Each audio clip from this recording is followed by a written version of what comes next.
Hey, and welcome to another episode of the Dubscast. As always, the Dubscast is the video incarnation of the usually pointless rants you hear on what is nevertheless the most interesting independent sports blog out there on the web. That would be dubsism.wordpress.com. As I'm recording this, we're right in the middle of Sunday at the U.S. Open, and in about four and a half hours from the time I'm recording this, Steve Stricker is either going to be the guy who's just been in 60 majors and never won any of them, that term we used to use with Phil Mickelson about 10 years ago, the best golfer to never win a major. Well, that pretty well could be Steve Stricker. Or, speaking of Phil Mickelson, it could be his first win at a U.S. Open. The point of this story is I want to talk about Steve Stricker, and there's a funny story about how in my travails to turn my wife into more than just a casual sports fan, she adopted Steve Stricker as her favorite golfer, and you're gonna love the story why, because it has absolutely nothing to fucking do with golf whatsoever. This all starts about 4 years ago when the current Mrs. Dubsism is still the future Mrs. Dubsism, and being around me, obviously, you're going to be a sports fan. So she was a casual sports fan. I mean, she, like a typical American sports fan. Knows about football, knows about baseball when it gets to the World Series. Knows about hockey whenever hockey matters. That sort of thing. But being around me, that's not going to work because there's always sports out of my house. In fact, U.S. Open is on a big screen TV just out of camera range here. So, in order to get her interested in golf, I did the same thing that I did with baseball. And that is, with baseball, is like just watch and pick out a guy that you like that you're interested in, and your interest in baseball, go from there. So she picks out Tim Lincecum because she thought he looked like a Make-A-Wish kid pitching for the Giants. And so she, started watching the Giants and then, watched enough baseball and, finally found the team that she wanted to be a fan of after getting involved there. The thing with Stricker. Okay, let me tell the story now that I've backgrounded it enough. All right. This is a summer about 3 years ago, and me and the wife are taking a road trip up to Minnesota to go see some friends of ours over the 4th of July weekend. These people usually throw a very big, festive 4th of July thing, and people come from miles around, including us. Now, we're leaving the greater Chicago area, and if you've ever made the trip between Chicago and Minnesota, you know that you get to cross Wisconsin, which is about 4.5 hours of hills and trees and not much else. Well, in the middle of this, we're cruising down the interstate. I'm in the left lane, blowing past as much holiday traffic as I can, all while not once exceeding the posted speed limit for any of you members of the Wisconsin law enforcement community that may be watching. I'm in the left lane, whipping down the freeway, and all of a sudden, my car dies. D-E-D, dead. All right? Wife looks at me and goes, "Gee, honey, why are you slowing down?" I said, "Well, that usually is what happens when the engine stops, And she realizes that all of a sudden I'm pissed, and as I drift across traffic to get to the breakdown lane, I'm realizing that, this could be a problem. Now, remember, I have got a car that is not commonly found in rural Wisconsin. It's the Friday of a holiday weekend, and I am pretty much already resigned myself to the fact that I'm going to spend my holiday weekend stuck in some little town somewhere, because the AAA guy is going to come pick up my car, he's going to hook it up, and he's going to drop me off at the closest place that's got an authorized repair guy. Sure as shit. After 90 minutes of waiting on a 95-degree highway, waiting for a tow truck to show up, guy hooks me up. Off we go to the town that's got the closest authorized repair guy. That takes me to a little place I'd never even heard of called Edgerton, Wisconsin. Car drives up. The tow truck takes me up to Scotty's Repair. Look inside. Here's some about 60-year-old guy just wrenching away on stuff. I mean, it's a gravel parking lot, it's a gravel road to get up to the place. There's no way they got the part for my car. There's absolutely no way they don't.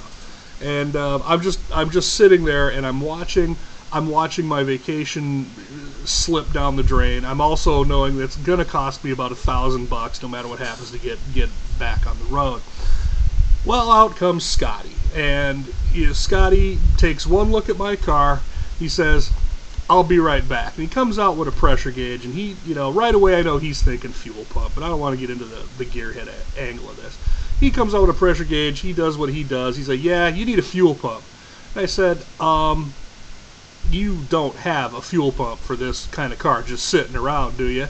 He's like, "You know what? Yeah, I do." And he points in the garage, and right up on the left is the same fucking car I drive, okay? And it's in there for a fuel pump. He had just sent to Madison that day to get a fuel pump to replace this car. And he says, "Well, I tell you what I'm going to do." He says, "This car is in getting a fuel pump, but I'm going to call the guy who owns this car and sees if he'll let me put that fuel pump in your car so we can get you on the road today, because, I mean, he lives here. He's not trying to go anywhere, and he's not going to need this car over the weekend." And I said, "Well, that's pretty fucking awesome. Yeah, do that." He calls the guy. Guy says, "Yeah, sure, no problem. Throw it in there. Just, yeah, do whatever. I can wait till Monday or Tuesday to get a fuel pump for my car, no problem." So Scotty says, "Well, it's gonna take me a couple hours to throw the fuel pump in here. Why don't you just go down the street? There's a nice little bar restaurant thing, get a sandwich, get whatever, come back in a couple hours, I'll have it ready for you." Okay. So the wife and I are like, shit.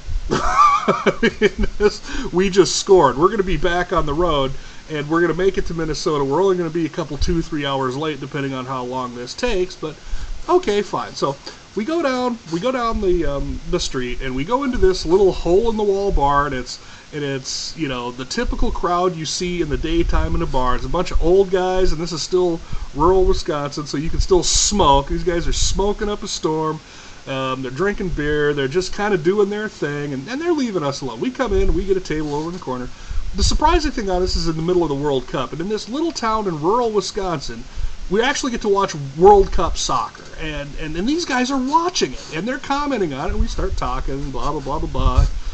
Guys are like, "Well, if you're gonna have lunch, try the pork tenderloin sandwich." So, well, we got a couple hours to kill, and brings out a pork tenderloin sandwich that's literally the size of my head. Got 2 of these things and 2 beers for $12. Okay, so my wife and I, both foodies. I mean, you can tell. I mean, I'm not exactly a trim figure, but my wife is in love with this place already. I mean, it's literally Mayberry in Wisconsin in her mind. Okay, and as we get done with the sandwiches and the beers, we got a couple minutes to kill. We walk around the town, and it's got this quaint, rustic little downtown, and there's all kinds of cutesy little stuff, and my wife's all loving, and then I'm just thinking, oh man, okay, this is great, we're gonna get on the road, but what kind of hit am I gonna take getting my car out of here? Go back down to Scotty's, and by the way, here's a big plug. His name's Scotty Drew. Go to Scotty's Auto-Repair in Edgerton, Wisconsin if you ever need your car fixed for anything, trust me. But as we go in there, and I'm thinking, okay, here we go, $1,000, gonna skin me, no problem.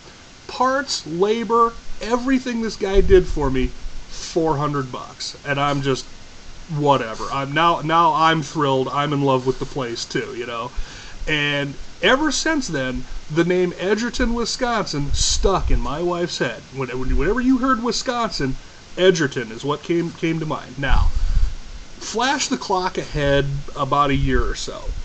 And they're playing the U.S. Open at Whistling Straits in where? Wisconsin. Okay? And, again, my wife hears Wisconsin. All she thinks is Edgerton and what that guy Scotty did for us in that town. The fun part, all of a sudden, a guy named Steve Stricker is getting ready to tee off at the U.S. Open.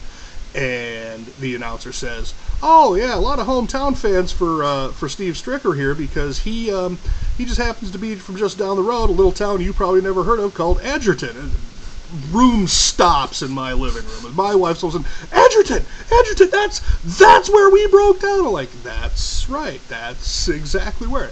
Ever since. You hear anything about Edgerton, Wisconsin, and my wife is all in favor of it. If you could be a serial killer, and if you said you were from Edgerton, Wisconsin, and my wife's on the jury, you're going home that day. Okay, now I'm not saying Steve Stricker's a serial killer. Don't make that. Don't be the guy that writes me and says I said that. But the fun part is everything to do with Edgerton, Wisconsin now is gold in my wife's eyes. And the part of the story that to me is still the funniest is when we came back to Scotty's Auto Repair to pick up the car and be done and leave. The guy who owned the other car like mine was actually down there taking pictures of both of our cars up on the lifts because he thought when Scotty called him, they said, yeah, another car just like yours pulled in, needs the fuel pump. Thought it was a practical joke. Thought he was getting put on. Guy came down. Guy stopped in the middle of his day to come downtown and see, wait a minute, here's another one of these cars right here in Edgerton, Wisconsin. He didn't believe it. That's my Steve Stricker story, or more specifically, that's why my wife's favorite golfer is Steve Stricker. There's others that she's fond of. There's Bubba Watson, there's Ricky Fowler, there's a lot of the newer younger guys. Rory McIlroy. Not big Tiger Woods fans at our house, but it doesn't matter. The point is, if you're ever to Edgerton, Wisconsin, stop by and see Scotty at Scotty's Auto Repair. The guy will hook you up, trust me. And second of all, if you're a guy that's trying to get your wife interested in sports, think outside the box as to ways to get her interested, because if she's got casual interest in sports, she can develop nerd level interest in sports like I have. So if you're one of those guys, take a tip from this story and give it a shot. Just find a way to build interest. With that's gonna bring this little story to a close. I'm gonna sign off here. I'm gonna go watch the final round of the U.S. Open. Mickelson is just getting ready to tee off as I'm signing off here. So remember, for more quasi-interesting sports stories and tales of yore, turn into the most interesting independent sports blog on the web, Dubsism.wordpress.com. And go out and enjoy the rest of your Father's Day, watch some U.S. Open, and we will talk to you soon.